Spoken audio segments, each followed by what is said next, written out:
नमस्कार मंडळी. पावसाळ्यात मिळणारी ही खास पारंपरिक रानभाजी तुम्ही कधी खाल्ली आहे का? जर खाल्ली नसेल तर हा व्हिडिओ शेवटपर्यंत बघा. अगदी झणझणीत आणि ही कोवळ्या बांबूची झणझणीत भाजी तुम्ही एकदा नक्की ट्राय करून बघा. एक चपाती जास्त खाल तर व्हिडिओ शेवटपर्यंत नक्की बघा. बांबूमध्ये भरपूर प्रमाणामध्ये फायबर असल्यामुळे पचनक्रिया सुधारण्यास मदत होते. तर चला रेसिपीला सुरुवात करूया. मी हे बांबू मार्केटमधून असेच काप केलेले होते, तेच मी घेऊन आलेले आहे.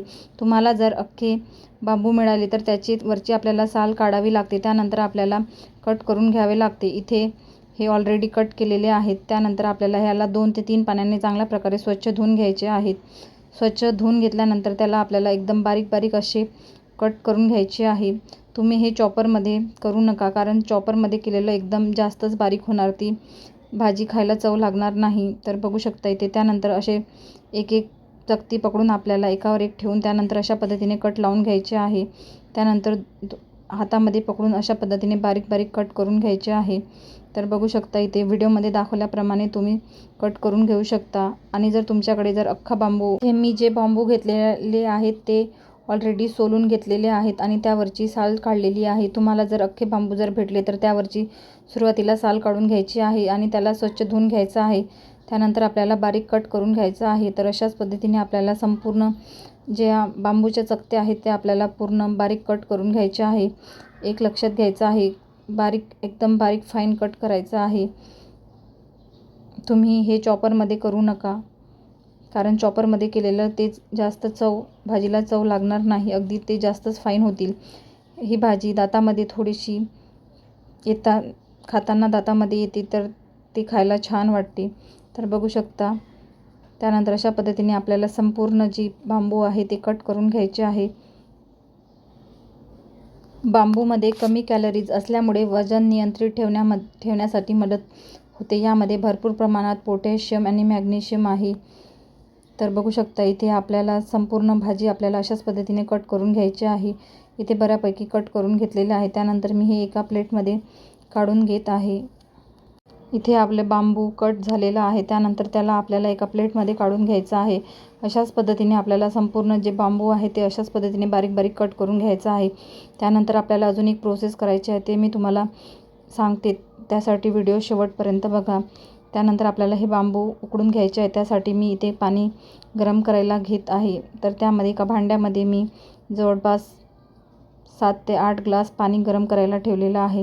त्यानंतर आपले सगळे बांबू कट झालेले आहेत. त्यानंतर आपल्याला अशा पद्धतीचा टोकदार एक ग्लास घ्यायचा आहे. त्यानंतर अशा पद्धतीने थोडं थोडं प्रेस करून आपल्याला जे बांबू आपण कट केलेले होते त्यांना पुन्हा थोडंसं फाईन चॉप करायचं आहे. तर अशा पद्धतीने केल्यानंतर चांगल्या प्रकारे बारीक होतो. तर बघू शकता अशा पद्धतीने थोडं थोडं प्रेस करून आपल्याला बांबू चांगल्या प्रकारे बारीक करून कट करून घ्यायचा आहे. एकदम जास्तही जाड ठेवायचं नाही. तर बघू शकता इथे आपलं बांबू चांगल्या प्रकारे बारीक झालेलं आहे. त्यानंतर त्यामधील जे आतमधील जे होतं ते सुद्धा मी त्यामध्ये काढून घेतलेलं आहे. इथे आपण पाणी गरम करायला ठेवलेलं होतं. पाण्याला सुद्धा उकळी आलेली आहे. आपण जे आतापर्यंत बांबू कट केलेले होते ते संपूर्ण बांबू त्यामध्ये आपल्याला घालून घ्यायचे आहे. तर इथे व्हिडिओमध्ये दाखवल्याप्रमाणे मी बघू शकता मी संपूर्ण बांबू जे पाण्यामध्ये आपल्याला टाकून घ्यायचे आहे आणि चांगल्या प्रकारे उकडून घ्यायचे आहे. जवळपास आपल्याला हे बांबू जवळपास 1 तास आपल्याला उकडून घ्यायचा आहे. त्यामुळे बांबू उकडल्यानंतर आपल्याला भाजी करायला वेळ लागणार नाही. तर बघू शकता इथे आपलं बांबू चांगलं जवळपास 1 तास आपल्याला चांगल्या प्रकारे उकडून घ्यायचं आहे. परत मधामध्ये आपल्याला असं परतत राहायचं आहे. तर आपल्याला बघू शकता 1 तास नंतर पाणीसुद्धा आटलेलं होतं. त्यामध्ये पुन्हा पाणी मी घालून घेतलेलं आहे. पुन्हा मी जवळपास 2 ग्लास एवढं पाणी घालून घेतलेलं आहे आणि परत त्याला आपल्याला उकडून घ्यायचं आहे. यामध्ये मेन प्रोसेस उकडण्याचीच आहे. आपल्याला बांबू चांगल्या प्रकारे उकडून घ्यायचा आहे. जवळपास 1 ते 1.5 तास बांबू आपल्याला उकडून घ्यायचा आहे. तर परत बघू शकता पाणी आटलेलं आहे आणि बांबू आपलं शिजलं की नाही ते चेक करून घ्यायचं आहे. 1 ते 1.5 तासांनी बघू शकता बांबूमधलं पाणीसुद्धा आटलेलं आहे. त्यानंतर आपल्याला अशा पद्धतीने हाताने चेक करून घ्यायचं आहे. बांबूची भाजी करत असताना उकडून अवश्य घ्या, कारण त्यामधला जो कडवटपणा असतो तो उकळल्याने कमी होतो.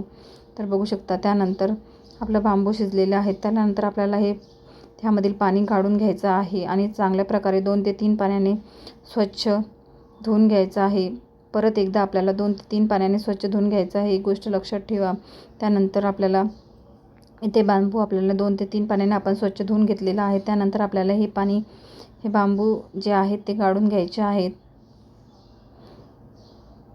तर इथे मी एक पातेलं घेतलेलं आहे. पातेल्यावर एक चाळणी ठेवलेली आहे. त्यानंतर संपूर्ण जे बांबू आपण उकडून घेतलेले होते ते एका चाळणीमध्ये आपल्याला अशा पद्धतीने काढून घ्यायचे आहे.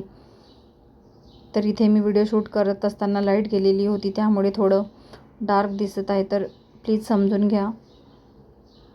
तर बघू शकता इथे आपले वाजते उकडून झालेले आहेत. त्यानंतर आपण भाजी तयार करायला घेऊ. त्यासाठी मी गॅसवर जाड बुडाची कढई घेतलेली आहे. त्यामध्ये 2 पळी एवढं तेल घालून घेतलेलं आहे. तेल गरम झालं की त्यामध्ये आपल्याला 1 टेबलस्पून एवढी मोहरी घालून घ्यायची आहे.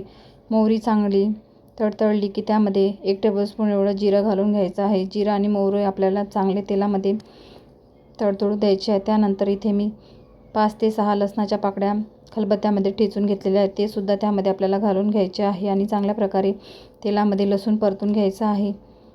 आणि हे आपल्याला कमी गॅसवरच परतून घ्यायचं आहे. तर बघू शकता इथे चांगल्या प्रकारे लसूण मी तेलामध्ये परतून घेतलेला आहे. लसूण परतल्यानंतर त्यामध्ये आपल्याला एक बारीक कट केलेला टमाटर घालून घ्यायचा आहे. तो सुद्धा आपल्याला चांगल्या प्रकारे तेलामध्ये परतून घ्यायचा आहे. टमाटर मऊ होण्यासाठी आपल्याला त्यामध्ये मीठ घालून घ्यायचं आहे. इथे चवीनुसार मी मीठ घालून घेतलेलं आहे. त्यानंतर लगेचच आपल्याला 1/2 टेबलस्पून एवढं त्यामध्ये हळद घालून घ्यायची आहे. इथे मी 1/2 टेबलस्पून एवढी हळद घालून घेतलेली आहे. त्यानंतर आपल्याला मिरची पावडर घालून घ्यायचं आहे. इथे मी मिरची पावडरचीच ही भाजी बनवलेली आहे. तुम्हाला जर मिरची घालायची असेल तर 2 ते 3 हिरव्या मिरच्यासुद्धा घालू शकता. इथे मी 2 टेबलस्पून एवढं मिरची पावडर घालून घेतलेलं आहे आणि चांगलं तेलामध्ये परतून घेतलेलं आहे. ही प्रोसेस आपल्याला कमी गॅसवरच करायची आहे. त्यानंतर लगेचच आपल्याला जे आपण उकळून घेतलेले जे वास्ते म्हणजेच आपल्याला कोवड्या बांबू जे होते ते आपल्याला चांगल्या प्रकारे त्यामध्ये मिक्स करून घ्यायचे आहे आणि अशा पद्धतीने आपल्याला चांगल्यामध्ये तेलामध्ये परतून घ्यायचं आहे. तर बघू शकता इथे आपल्याला चांगल्या प्रकारे खालीवर करून ही भाजी परतून घ्यायची आहे आणि चांगल्या प्रकारे झाकण ठेवून त्यावर एक उकळ काढून घ्यायची आहे. त्याआधीसुद्धा एक मी रानभाजीचा व्हिडिओ शेअर केलेला आहे, तो सुद्धा तुम्ही बघा. आणि जर व्हिडिओ आवडला असेल तर लाईक करा, कमेंट करा आणि चॅनलवर नवीन असाल तर प्लीज सबस्क्राईब करायला विसरू नका. तर बघू शकता इथे आपल्याला पुन्हा 10 मिनटं झाकण ठेवून शिजवून घ्यायचं आहे. तर बघू शकता 10 मिनटानंतर आपल्याला चांगल्या प्रकारे वाफ काढून घेतलेली आहे. 10 मिनटानंतर बघू शकता आपली भाजी अगदी खाण्यासाठी रेडी आहे. तर त्यानंतर आपल्याला चांगल्या प्रकारे चमच्याने अशा पद्धतीने पुन्हा भाजी परतून घ्यायची आहे. तर इथे आपली भाजी रेडी झालेली आहे. त्यानंतर त्यावर बारीक चिरलेली कोथिंबीर घालून घ्यायची आहे. तर ही भाजी तुम्ही भाकरी, पोळी किंवा चपातीसोबत, भातासोबत खाऊ शकता. तर व्हिडिओ जर आवडला असेल तर लाईक करा, कमेंट करा आणि ही भाजी तुम्ही कधी खाल्ली आहे का हे मला कमेंट करून नक्की सांगा. आणि जर नसेल खाल्ली तर तुम्हाला मार्केटमध्ये जर बांबू मिळाला तर अशा पद्धतीने तुम्हीसुद्धा भाजी बनवून खाऊ शकता. आणि व्हिडिओ जर तुम्हाला आत्तापर्यंत थोडा जरी व्हिडिओ आवडला असेल तर लाईक करा, कमेंट करा आणि चॅनलवर नवीन असाल तर सबस्क्राईब करायला विसरू नका. आणि पावसाळ्यात मिळणारी ही खास रानभाजी एकदा नक्की करून पहा. कोवड्या बांबूची झणझणीत भाजी बनवून बघा, एक चपाती जास्त खाल. तर व्हिडिओ शेवटपर्यंत बघितल्याबद्दल खूप खूप धन्यवाद. आणि व्हिडिओ जर थोडा जरी आवडला असेल तर गौरी होम किचन ब्लॉगला सबस्क्राईब करायला विसरू नका. तर पुन्हा भेटू अशाच नवनवीन रेसिपीसोबत. तोपर्यंत धन्यवाद.